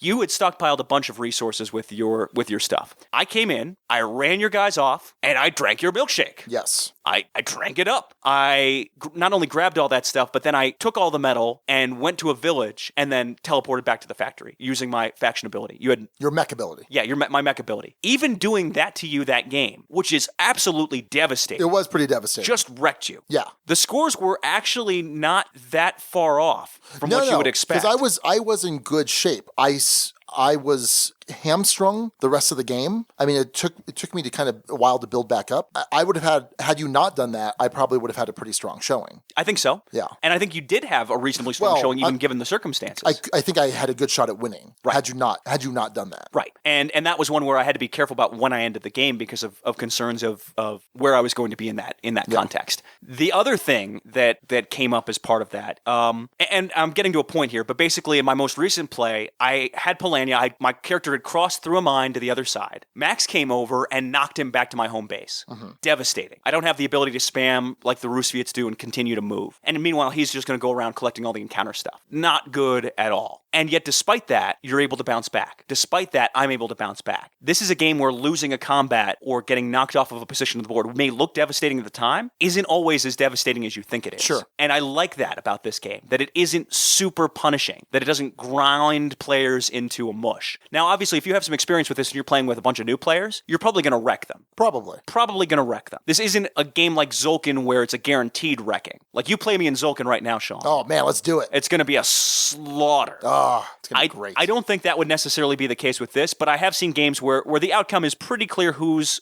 coming out on top. But the other benefit of this game, so I mentioned that kind of being bounced back to home base. The other benefit is the turns are really fast. Oh, yeah. And the game doesn't last that long. No. For what it is in terms of the setup, it goes by faster than you think, but not to a point where you feel like you want something more. Like, it doesn't overstay its welcome. It's right in that sweet spot. Yeah, doesn't feel too short. We played a 4-player game the other night, 67 minutes, an hour and 7 minutes. We'd all played before, and I mean, we busted it out. It was solid. And had it been a half hour earlier in the night, I would have said, let's play another game. Sure. Because it's all set up. Let's do it again. But yeah, no, I think that games like Blood Rage, like Kemet, where this is kind of in that family, have recognized that you don't want it to be so punishing. You want to be able to get back into the game, back into the fight as quickly as possible. And I like, again, that this isn't about combat necessarily. It can certainly be a big component of the game. So like, for example, if you're Saxony, where you can place multiple stars for combats, normally everyone can only place 1 star per one of these categories for endgame. Well, two for combat. Well, 2 for combat, but generally speaking, they can place multiples. But there's an aspect of this where the combats are a very tactical choice. Maybe it is to bounce someone out of an area to kind of slow them down, or maybe it's to place your last or one of your last stars on the board. But what's interesting is, and what I really love about this game, is that there is a cost to combat even if you win. If I move into a space with just workers, there's no combat, I knock them back home, but I lose popularity because they go home telling stories to their friends about the big bad Crimeans or whatever. You want to be a benevolent army in this game if you can. You do. And if I go into a hex with enemy combat figures and enemy workers, and I win that combat, I'm going to lose popularity for those workers. So you can use your workers as a meat shield. You can have, let's say that I've spent so much time getting up to that 3rd tier, and I have this prospect of attacking a player, and they've got 4 workers in this hex. It's a fight I know I'm going to win because maybe I'm going to move in with 2 mechs, and they only have 1 card, and I have more power or whatever. But I'm going to get dropped down a scoring tier. Do I do that? Do I do the quick math and figure out, I'll be fine in the end? Or is that a detriment? Yeah. I played last night, my first 2-player game. I played, by the way, all player counts 1 to 5. I played solo, and I'll talk about that in a second. I played a 2-player game with Raquel last night, and I took a strategy where she was kind of coming into not my home area, but the area surrounding me. I was the Nordic Kingdoms, the blue players, and she was Polania. And I took my dudes and I spread them out. I had just one, I had all the resources I needed for the game. I'd done most of my upgrades. We're kind of entering the end game, and I spread them out as much as possible. So that she couldn't move freely in my area. She would have to move, stop where there's a worker, lose a pop, then take another action to move again. And it worked to pretty good effect. I kind of had her pretty boxed in without having to actually do anything, without actually having to fight her, because she had this one hex of like 2 mechs and like 5 workers. I'm like, well, I'm not attacking that because that would have been bad. What's the scalability like in your eyes of this? So I liked it at 2. I liked it well enough at 2. In fact, the way I won the game, she had 5 stars on the board. I had 2. I had 2 stars on the board, but I also spread out so much. I had a ton of hexes. And so I set up for the last turn to have 2 combats, one in the factory, which is worth 3 hexes, and one elsewhere. And I resolved them in the order of my choice. I resolved the factory first. I knew I couldn't lose because of power and cards, and I set it up that way. And I won. I got a 3rd star on the board. The second fight, I intended to lose because it to was give her her 6-star. to give her her 6-star, end the game immediately. And I did the math, and because I had the factory right then and I had enough other hexes, I was going to win, and I won. I won by 10 points. So she didn't even realize that right away. But she ended up, She ended up By the way, that's the second game she's ended by by losing a combat. by winning a combat. But yeah, Winning an out of turn combat. Well, and in my case, it was from her losing a combat. You guys all encouraged her, hey, go lose this combat against Alex, so that the game can be over. And I think we've got this. Yeah, so you wouldn't get an extra turn. But it didn't matter because I just won anyway. Yeah. The Underminer. You would have won more had you gotten a turn. This is true. And ended the game no on doubt. I your would have terms. spread out like crazy. So that was interesting. That was an interesting little tactic to take. But yeah, no, I think that my ideal player count is 4. I'm okay with 5. 5 is fine. 3, I always have questions with 3 players in this type of game because depending on the geography, one player can kind of off be doing their own thing, and the other 2 are just kind of fighting. So I think I have a distaste for 3 players in this style of game. I'm definitely willing to try to get at 3, but I think 4 is my sweet spot. 5 is okay. 2 is good. I think 2 is very dependent on the factions. So like, for example, it's possible that we have the 2 factions where I can get into your home territory, but you can't get into mine. Right. That seems kind of odd. The solo is fantastic. Now, I'm not a big solo gamer. It's a lot of setup for solo play, but I mean, I guess a lot of different games are that way too. But that uses these Automa cards that kind of script the movement or script the actions of the AI. And there's combat that it's brilliant. The way that it's called the Automa Factory, I think, or I forget who did this, but it wasn't Jaime's design, but there's a group that kind of designs all of his Automa stuff, and it's really good. So it was enjoyable. I lost by 6 points. I don't know that I'd necessarily do it again. Maybe once I have an insert solution that makes setup a little bit faster, but no, I think it plays well at most player counts. Again, 4 or 5 is my sweet spot. I'd be willing to play 2 again. It's quick. I mean, I think you could do 2 players, like 3 back-to-back games. Yeah. In no time. And change up the factions. Yeah. So, and that might be fun to do one day. Just be like, let's take 4 hours. Let's play 3 games of Scythe. That would be cool. I think that'd be really cool. Yeah. Yeah, the speed and the efficiency of this game is helped along by the efficiency of the design. Once you get past the balance questions in your mind, the sheer number of ways to win is a lot of fun, and the different strategies. The fact that you were able to pull that off and kind of get her to end the game. Right. It feels very similar to me to Matainai, where you kind of want someone else to end the game because, I've got 3 metal in my hand and I got all metal back orders. You don't know what you're doing kind of thing. Right. I think that's incredibly cool. I like that it's not so easy to math out exactly how everyone's doing. That ending the game is not I end it and I know I win all the time. So the one thing I haven't done is win with fewer than 6 stars. Okay, enough. You've ended the game every time. And most of my games I've ended up with 0 popularity. Yeah. But I can absolutely see winning strategies where you would end the game with the 3rd tier popularity. Oh yeah, easily. Yeah. So I'm excited to explore this game more. Like I've started getting into this, and I want to explore the possibilities that are there for sure. And I'm excited to see what the expansion does as far as this goes. Right. With the different factions. No, absolutely. So we've kind of talked a little bit about the theme already, and that this is a supremely thematic game. The connections between the mechanisms and what they do makes a lot of sense. You're kind of adding your own little narrative to it, and there's kind of a metagame narrative too. And like you said before, where there's memorable experiences in this game. Yes.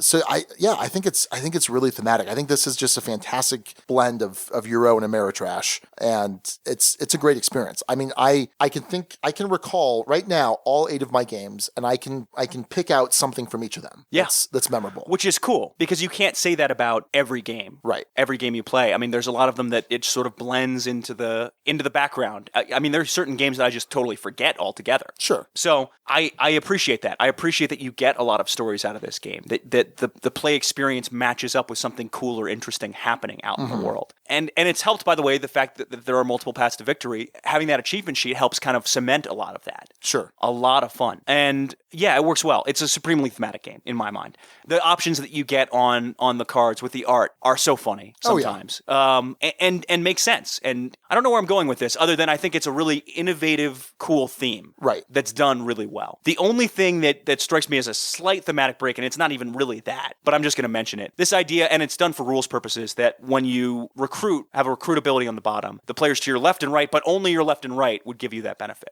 It's done for gameplay purposes. It doesn't fit in necessarily thematically. Well, in theory, they're close to you geographically. Okay. Yeah, I mean, well, literally, you are the players to your left and right. You're sitting based on where your faction is on the board. Yeah, I get that. Yeah, I don't totally get how that necessarily benefits you, but I'm sure Jaime has an explanation that probably makes sense. Okay. That they might be buying metal from you, even though they're not really, or they might be, using expertise, or there's some way that ultimately ends up benefiting you. I'm sure it's explained somewhere, or he could explain it in a way that would have it make total sense. It doesn't at the moment for me, but that's okay. It's not a food chain magnate level disconnect that I'm trying to bring up here. Anyway. I'm using that as my standard. Okay. You know anything about substitute goods, Alex? What? The economic component, economics. Are we getting back into this again? No, I don't know, but there's a whole substitute goods argument that you seem to have missed completely.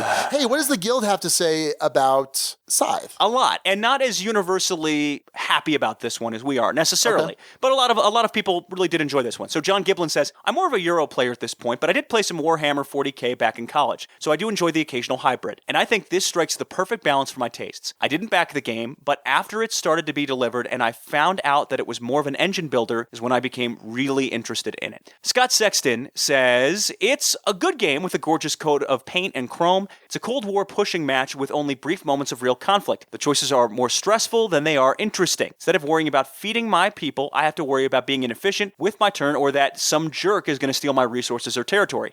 It's not exciting enough for my Ameritrash tendencies and isn't as engaging or satisfying as a good Euro game. Honestly, any time I would be interested in playing Scythe, I'd rather get in a game of Blood Rage or 51st State, and it goes without saying, I'd rather be playing Baseball Highlights 2045. Completely unrelated to this conversation, though, but appreciate it anyway, Scott. For me, there are simply more enjoyable hybrid game options out there. So, and he cited Maggie Bot's semi-quick review last week. Yeah. A lot of people did. So, and I think in my mind, it's not a 50-50 split. It's a little bit more on the Euro side. I would rather play this than Blood Rage. Oh, in a heartbeat. Well, obviously. Oh my goodness. Yeah, I know you would. That's not saying a whole lot because you don't like Blood Rage. No. I do like Blood Rage quite a bit, but I mean, this is not even a question for me. So AJ says, I like the game a lot. Our group doesn't usually replay games in quick succession, but this game has seen 5 plays in 2 weeks already, which is a lot for us. And we mentioned that experience at Empire. That's absolutely been our experience as well. This isn't a gaming group, but rather a bunch of casual gamers that are my friends. I'm probably the only person that's really into gaming in my group. Production value is amazing and the variability is nice. A couple complaints, which are minor but present. Board can get a bit busy with all these pieces out there after a while. The suggested learning guide didn't go so well for us and just perpetuated the confusion. I think I won't use it from now on. And there's a strong tendency in the game to play solitaire and not pay attention to what others are doing on their boards. People miss their recruit bonuses a lot. I try to police it, but it means I spend less time thinking about my own or others' turns. I expect that will improve going forward. I think that will, because at this point, I don't feel like it's a solitaire game. I mean, I'm definitely concerned with what other players are doing. I mean, we do have a rule, make sure, and it says in the rule book, make sure that you're announcing your bottom action. Right. So that the players on your left and right. But I'm looking, did they just move now? Are they able to move again? I'm definitely paying attention to other player boards. No doubt. Ian Kissel says, I think the brilliant part of the game is using combat and your workers to threaten other people even if you don't attack them. I also think the combat mechanic works well, is not overcomplicated, and I like the power cards. Overall, I think this game has a nice Cold War feel to it with a slow build-up that escalates quickly. Turns can be quick, which is great for higher player counts. Mixing the action boards with the player faction powers is great as well. Overall, I think it's a really good game, probably one of the top 10 of the year, and should settle somewhere in the middle of the top 100. Well, going off that, let me say right now, this is absolutely my game of the year at this point. Yes. This is, Millennium Blades held that spot. Don't get me wrong, I freaking love Millennium Blades. But this is, I think, one of my preferred styles of game. This kind of hybrid, again, a little more on the Euro side. But for me, I think it's fantastic. I still haven't played Star Wars Rebellion. I don't think, though, from what I've heard and I've read the rules, I don't think that it's going to overtake this. I've gotten my full play of Cry Havoc, and I love Cry Havoc, and hopefully we'll review it at some point soon after Gen Con. You may like it too, because I think you'll like it. It has some elements that I think you'll enjoy. But I like this better than Cry Havoc, even though I think it's a fantastic game. I don't know what else can come out this year that's going to give this a run for its money. There may be something, but right now, this is my top game of 2016 by by a decent margin. Where would that put it on the ducal scale, Well, Sean? let's look here. So I guess that's kind of my final thoughts. So we have a 6-point scale. So a 1 is just a really not a great game. Poorly designed but playable, not necessarily fun. A 6 is an all-time favorite that is a contender for the top 10. Alex, this is without question a 6 for me. I loved this game from the first time I played Matt's print and play copy. I've greatly enjoyed all of my play experiences, even where you were kicking my teeth in that 3-player game. I still think this game is fantastic. This hits so many sweet spots for me. It is incredibly innovative, and that whole upgrade system. I love this game so much. Alex, you always ask me, will it make your top 10? And I'm always like, well, probably top 20, top 30, top 40. Alex, this is an incredibly strong contender for my top 10 next week. And I've been very hesitant. I've been very thoughtful about this because it is so new. And I'm like, well, how much of this is just this initial buzz, this initial hype? How much of it is just me being so excited about it right now? Will I be this excited about it a year from now? I don't know. But this is not just a 6 that is, it's a contender. No. This is a contender for my top 10 next week. A strong contender. I think it'll be on your top 10 next week is my guess. Okay. That's my guess. Okay. I don't know if I'm right, but okay. And we usually keep those lists secret from each other. Yeah. So in any case. I gave you some hints though. You did give me some hints, and I think I know. Can I explain this? You mentioned. I'm not going to say anything. Okay. And again, that list I made wasn't final because I'm going to do it a couple more times to kind of see my day-to-day consensus. Okay. I'm not going to say anything because it would potentially be a spoiler, but I have a guess as to what happened on your list. Okay. All right. For me, this is one that off of description and off of even just looking at it, looking at the board, looked like something I wasn't going to get into or enjoy or love. But love is the absolute right word for this game for me. It's something where the play experiences all feel different, all tell a story, all are memorable. It's something where there are definitely multiple paths to victory. And even if you don't get victory trying other paths, it's one where you could legitimately say, I'm experimenting this game and have fun experimenting playing the game. The faction abilities are well done. The upgrade mechanic works so well, even if you don't use it to win. The balancing act that's done in this game, the watching what other people are doing, the fact that the turns move quickly, the fact that the game overall, relative to what it is, moves quickly. The fact that the art and the components are gorgeous. Amazing. I have such little bad to say about this game. And if you listen to any part of this review, it's clear. It's a boxcars. I mean, it's a straight 6. Yeah. I don't think you needed to jump out of your chair in excitement for this. No, I figured it was coming. I was pretty certain it was going to be a 6. I have not wanted to play a game and felt disappointed when I didn't play a game more than that one Wednesday where I ended up not playing this. I am excited to play with the 5th faction and then go back and experiment with the factions I had played before with and get deeper into their abilities and how they work together with their starting islands, peninsulas, whatever. It's a fantastic game design achievement, and I agree with you in terms of right now, it sits as my game of the year too. Yeah. It definitely surpasses Millennium Blades. I've had, I would say, 2 transcendent gaming experiences this year as far as new games that have come out. Mm-hmm. Millennium Blades is one. This tops that by a good amount. Yeah. And I'm going to give a spoiler alert. This will absolutely be on my top 10. Really? Oh, yes. Wow. Absolutely be in my top 10. Where on my top 10, I haven't actually looked at my list and considered, but it will. I can't think of 10 games that I enjoy more than this. Interesting. No, it will absolutely be on there. Okay. I can't tell you where, but Jaime, major kudos to you. It all came together beautifully. And I know the hype train is big, and I know we're just really adding to it with this love fest of an episode. I get it, and I get why people would be like, oh, okay. But I haven't been universal about Jaime's games, and I haven't been universal about Stonemaier games. I adore this. Adore this game. And folks who know me in terms of what I like with theme and interesting mechanics, hopefully this isn't that big of a surprise. So yeah, a straight 6 and an easy 6 for me. I wasn't debating 5 or 6 with this. It was clear. Okay, awesome. Well, there you go. Boxcars Award winner, a 6 from Sean, a 6 from Alex. Jaime, excellent job. There's already plenty of hype, but go check out Scythe because it's amazing. You are listening to the Dukes of Dice, proud members of the Dice Tower Network. For other great shows in the network, check out dicetowernetwork.com. Back to Alex and Sean for this week's Dukes Double-Take. All right, in this week's Dukes Double-Take, we're looking back at episode 51, still before we got help naming the episodes, Specter X. I don't remember what the X was for. I don't remember either. Even though I listened... Oh, I do remember now. Sorry, I did listen. Specter Ops and expansions. We categorized different expansions and kind of talked about where they fit into different things, which was actually a pretty interesting discussion topic, listening back to it. So Specter Ops, we're talking about this hidden movement game. A year ago, Sean, You gave this one a 2. Oh. And this was, at the time, tied for the worst rating you've given a game. Yeah. Machikoro was tied with it at a 2. And you said it had nothing to do with the components and the look of it and its design even necessarily. It really all came down to the fact that you just don't like hidden movement games. I hate the style of game. I hate hidden movement. And I've told this story in the podcast before, but the designer, Emerson Matsushi, well, real quick, what did you give it? I gave it a 4. Yeah. I was thinking back and I was wondering if I gave it a 4 or a 5, but no, I gave it a 4. Yeah. And my quibbles with the game were the rulebook I didn't think did a very good job. Yeah. I had some big complaints about that. And then the early game of this is slow. Sure. It definitely builds up in terms of the tension, but the early game was slow and I thought that wasn't as engaging as it needed to be.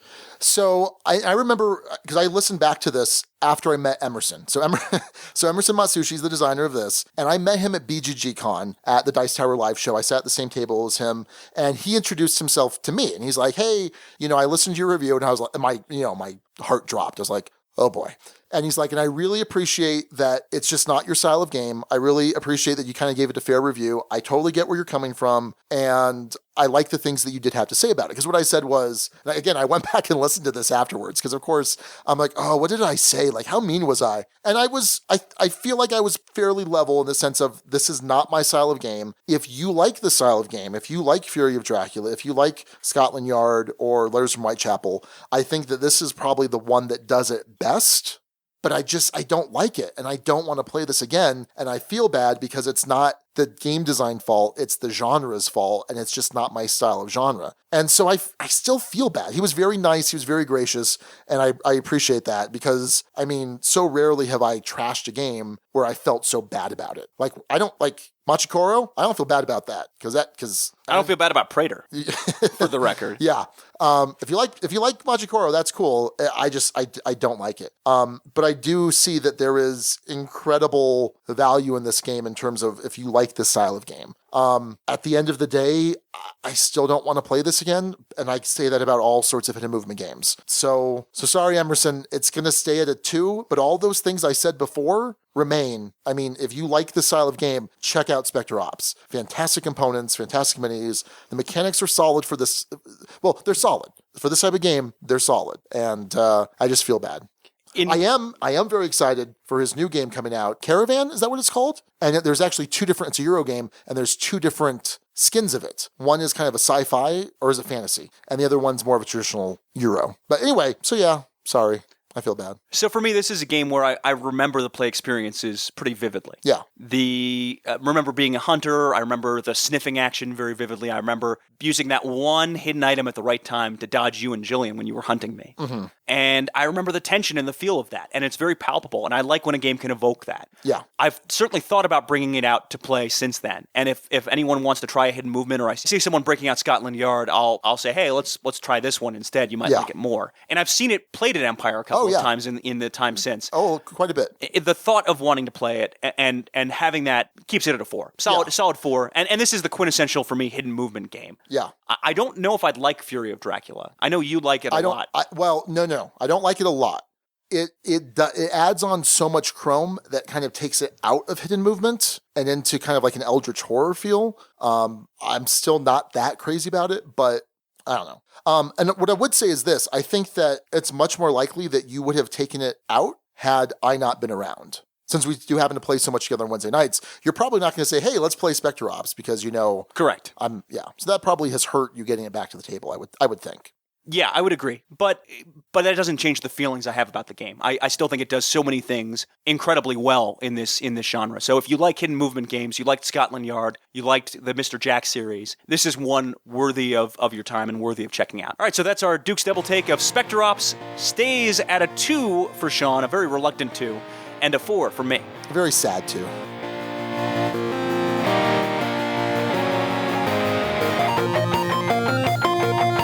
All right, this week, it wasn't phrased this way on the Guild, but we're stealing from the Guild again. This came from Jeff Epner, who, hey, wait a minute, didn't he just back on Patreon this week? He did. Oh, again, another coincidence. Yes. Had nothing to do with, anyway. Because we had someone that named the episode like 2 weeks ago. I think it was Jesse Metcalf. Right, and who had just backed that week. And there's no correlation between those two things. There's no at all. Patreon nepotism when it comes to discussion topics or, period. That would imply. Way to go. So, and this topic on the guild was games that make you feel sour. But if you read the description of it, it was talking about, I was wondering if others have games they enjoy. This is from Jeff. But they are also quick to make them sour. Games that you like the mechanics and sometimes enjoy the game, but also have frequent moments where it sends you through the roof. So do you like, Alex, some of the mechanics in Nothing Personal? I sure. I took this to mean, and love-hate relationship is the way it's framed. Okay. I think there are definitely some engaging moments in Nothing Personal. So it certainly would come close to me describing it in that way. Okay. So yeah, that would fall into that category for me for sure. Sean, you had a few that you are writing as we speak. Yeah, I just added one. So Munchkin. I mean, I've played so much Munchkin over the years, and I know it's very popular. I'm sure some of our listeners love Munchkin, and so I'm not intending to be disrespectful, but I absolutely hate Munchkin. I've heard people describe it as a half hour's worth of fun packed into 2 hours, and I love that first half hour of Munchkin where you're equipping your character, you're knocking down doors, and then it's ultimately just a beat up on the leader thing. And I've played all different types of Munchkin. I've played in different play groups. I've played it in different settings, and there's this part of it that seems really fun and that I start to enjoy, and then I'm like, oh, please let this game end. So that's one I was thinking of. Another big one is Cosmic Encounter. I love Cosmic Encounter. I love it so much, yet some of my worst play experiences have been tied to Cosmic Encounter. We have a friend, and he or she knows exactly who he or she is. You know who you are out there, you. It's not me, is it? No. And he or she, no, I totally just call you out right now. Well, probably. Because you're here to defend yourself. You're not a straw man. Longtime listeners will probably know who I'm talking about now. And I know who you're talking about now. So he or she straw person. He or she. It's a he. Has come to realize that he or she should just not play Cosmic Encounter. But I've had so many bad experiences with Cosmic Encounter, a game that I've had so many excellent experiences of. Because there can be an aspect of kingmaking, there can be an aspect of people wanting to get revenge. But I love that you're randomly drawing who you're attacking. I love that the card play is just crazy, that the special abilities the players have to completely just break the rules of the game is just fantastic. Just great. So for me, the one that comes to mind and came to mind immediately was Resistance Avalon. Oh, really? As a love-hate relationship with. Absolutely. Interesting. I love the game when it's played right with a good group, but the wrong group with that can absolutely devastate that game. And it's prone to that. It's prone to people saying, "Oh, we don't know anything, let's just vote," which my brother did in one of our plays. It's prone to people not actually engaging in it or making dumb mistakes that completely ruin the game. You have an approve or reject card. You have to play approve if you're on team good guys. You accidentally played to reject. You're not supposed to do that. You can't do that. Like, that comes up so much for a game that in theory would be really simple. And it's ruined enough play experiences of it where I absolutely fall into that category of love-hate with Resistance and Resistance Avalon. Interesting. Also, I hate that you're so good at it. I'm so good at it. You are really good at that game. So that one I would call love-hate, and that's the biggest one that came to mind, to the point where it's hard to think of other ones that really fall into the category. So for me, a lot of these were take-that games. I felt like in the mid to early 2000s, I played a lot of different take-that games. And I would always have fun with them to a certain point. So I'm thinking games like Gloom, which has those transparent cards, kind of like Mystic Vale has now. Mag Blast, which was a Fantasy Flight card game. Flux. So Flux isn't really a take-that game necessarily. I've played so much Flux, and I've enjoyed Flux so much. Games could be 2 minutes, or they could be like an hour. And it's a game where you're constantly changing the rules. You're drawing different cards. You're playing different numbers of cards. And it all just kind of depends. And it could be so much fun, and it could also just be a miserable experience. The big one, though, the big granddaddy of games that make me sour, games that I have a love-hate relationship with, Diplomacy. Diplomacy is such a brilliant design. It is such an incredible game. The game is not on the board. The game is the negotiations you're conducting with the other players. And you're building these in-game relationships. And it gets so intense that you have people that won't talk to you for months at a time. I've told this story a million times on the podcast, you have two best friends who flick a lit cigarette in the other person's face. This game is brutal. This game is horrible, but it's brilliant. It's such a brilliant game. It's been around for 65, 70 years now, since like 1959 or something. So it's clearly stood the test of time. It's also probably destroyed so many relationships. I'm curious how many couples have played this game and have actually broken up after playing this game. Diplomacy, it ruins lives. It can. Well, maybe not. But it's just so brutal. And the thought of playing it, the thought of getting so emotionally worked up, and then wondering, why am I so emotionally worked up over this game? What is it about this game? It's just brutal. So those are ones that come to my mind. What about the Guild, Alex? The Guild had a lot to say on this one. So Jeff, who actually had the topic, came up with Mr. Jack. Mr. Jack is a fantastic game. It has great strategy, and I love that puzzly feel. I like deduction games, and this accomplishes exactly that. With that said, this game is quick to get to me. I think it's mostly because I'm not very good at it, but I get to a point where I know I'm screwed, and I'm less than pleasant to finish the game with. I've been there, Jeff. Absolutely been there. Wait, you're talking about being less than pleasant to finish a game with? Yes. Huh. Yeah. I haven't noticed that. In a situation where I know I'm... Anyway. Suburbia, he also mentioned. Suburbia is another game that has great mechanics. It's quintessential city building game. It is one that many rave about. With that said, I have a similar problem. As soon as I get down or my income becomes a problem, I seem to get testy.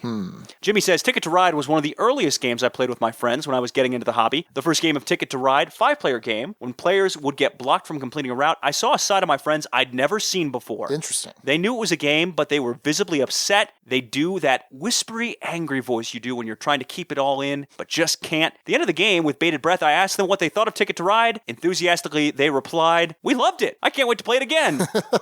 Sometimes you can get those emotions during a game, but still, by the end of it, have that feeling of, man, that was still really engaging, and I really liked it. So, yeah, I could see that. Jesse Metcalf, and a couple people reference Catan. Jesse Metcalf references specifically, when people use the bandit against others, i.e. me, immediately, rather than keep the peace for a few turns, that tends to sour my mood. Oh, yeah. That robber can bring a lot of people's inner Hulk out. Mike White says, I love Puerto Rico. It flows so well, and downtime is non-existent. That lends a game to playing at higher player counts. We have a group of 5 that meets twice a year, so this often makes it to the table, but increasingly I notice that you can just get stuck in the wrong seat at the table. Oh, yeah. There's a lot of games where who is to your left or right can definitely impact you. And sometimes with that type of game, I want to do random seating. But then it's like, why are we doing this now? So I get that. Seven Wonders has that effect too. Sure. Where someone can run away with the game if they're playing next to 2 very inexperienced players. I remember, when we played with Daniel a lot, our buddy Daniel, he, in any game, loves to grab the first player token. Like, if there's an action that lets you take that, like Lords of Waterdeep is the best example I can think of off the top of my head. And so if you're sitting to his right, you know that you're going to spend most of the game going last unless you prioritize taking that token. Yeah. Even when he's second. He's like, nope, want to be first. It was funny. Marcus Boyce says, Trombone. My wife loves this game and I enjoy it, but sometimes the fact the random card draw screws you and you get hammered over and over and over again by the other player. I think randomness can do that. Unless there's some strong mitigation factor, randomness can be a big factor, yeah. Well, and Dave S. mentions that specifically with Last Night on Earth. In that game specifically, I have to get in the mindset to accept the randomness and silliness of the game and remember that there's no reason to get frustrated when the zombie players play a card that messes up my plans or that my combat dice rolls are bad. And I think with a game like, say, Cold Express, I mean, I've resigned myself to the randomness, to the chaos, to the fact that I'm just never going to win that game, and I'm fine with that. But there are other games where that would just drive me insane. Yeah, no, I totally get that. Some games you have to have the right mindset going in for it to work. AJ says, I love Defenders of the Realm and Robinson Crusoe Adventures on the Cursed Island. Their theme and gameplay are just great. I hate setting them up. Something about take this card and add to this deck, shuffle, then take 3 cards from that and shuffle at bottom, etc. I'm exaggerating, but it feels like that. I don't like setting up and taking down games that require mixing cards to form a deck. Fleet falls into this category too. And for me, Downfall of Pompeii. I remember you were trying that out for the only time that you've tried it out. Yep. And in setting up the deck, I screwed up the deck. Yep. So, sorry about that. By the way, first mention, Downfall of Pompeii. Nope, not allowed. All right. Ryan Quick says, for me, it's Shadows over Camelot and Arkham Horror jumping to mind immediately. I love co-op, and I like the mechanics in both of these games a lot, but I find that most have a hard time maintaining their cover as traitor, or spend too much time on individualized quests. And for the first one, he's talking about Shadows over Camelot. For the second one, he's talking about Arkham Horror. This ends up moving from co-op to almost competitive in games, which really become unbalanced quickly if that happens. I totally get that. That's another one where if the traitor is doing it wrong, there's going to be problems. Right. So yeah, that could be frustrating. Sure can. So, all right, that's a look at games we have a love-hate relationship with. Yeah, it just happens sometimes. Sometimes there's a game that you really enjoy, but there's just something in there that grinds on you. So, all right, well, let's wrap up episode 103, Alex. Hide and Go Reap, named courtesy Rob Rouse from Blue Peg, Pink Peg. Alex, we had some runners-up on the guild, right? We sure did, and some good ones, as always. Scott Sexton, I feel bad for you, man. This was close. Very close. This one was very close to being the pick. He had a bunch of James Bond references on there, a lot of them. Scythe Fall and the Scythe Who Loved Me. Because you have agents in Specter Ops. Yeah, no, it makes sense. It worked with what we were looking for. And the one that I picked that I like the best, Live and Let Scythe. I've literally had Live and Let Die stuck in my head all week. Da, da, No. da, da, da, Oh, da, da, da, the very intro. da, da. Come on now. No one really does the intro, though. When you I just did. Okay. And I did it well, if I do say so myself. But yeah, Scott, feel bad. He had great suggestions, and he was very, very close this time Are you around. telling him to feel bad? No, I'm not telling him to You're feel like, bad. Scott, you should feel bad. No, I Be said I ashamed. feel bad for him because I want him to win at some Yeah, that's what point. you said the first time, but then And you just said, feel bad, Scott. I'm not saying feel bad. Don't feel bad, You Scott. mean Duke Alex. Scott, you're an awesome dude. Don't feel bad. Nathan Bradley with Robots in Disguise. Sort of that hidden element and then kind of robots inside. Mechs, yeah. Mechs. Works well enough. Bill Simone with the possibly inappropriate, let's talk about mechs, baby. Well, who was that? Was that Salt? No, was that Salt and Pepper? Peppa? I have no idea who that was. I'm going to look that up, too. All right. Sean's going to look that up. Ian Kissel with another one that we really liked, Shadow Harvest. That was a good contender. And Nick Hayes came with Reapin' and Creepin'. It was Salt and Pepper. Excellent. Well, now you know, because knowing is how you know stuff. Stole that from Flip the Table. Anyway, Sean, that'll wrap it up. We got a big episode next week. Oh, do we? Oh, yeah. Is that something we've been talking about and planning for a while now? I mean, planning in loose terms. Okay. So yeah, episode 104 next week, our 2-year Duke-iversary. Be sure to join us for that. Very excited. We're going to talk about our revised top 10 list. So until next time, this is Sean. And Alex. And Hail Hydra. Thank you so much for listening to the Dukes of Dice. Today's episode was recorded in the Duchy on July 30th, 2016. Our theme music is provided by Carbohydro M from his Prime Legacy album. The Dukes of Dice are a proud member of the Dice Tower Network. For other great board gaming podcasts, check out DicetowerNetwork.com. And for all the latest in the Duchy, go to DukesOfDice.com. Find us on Twitter at Dukes of Dice. Join in conversations on our Board Game Geek Guild. Find us on Facebook and subscribe to our YouTube channel. Please also consider supporting us on Patreon. Thanks to Meeple Realty, who's provided promotional support. For high-quality board game inserts, check out MeepleRealty.com. Meeple Realty, think inside the box. We'll see you back here in 1 week. Until then, game on!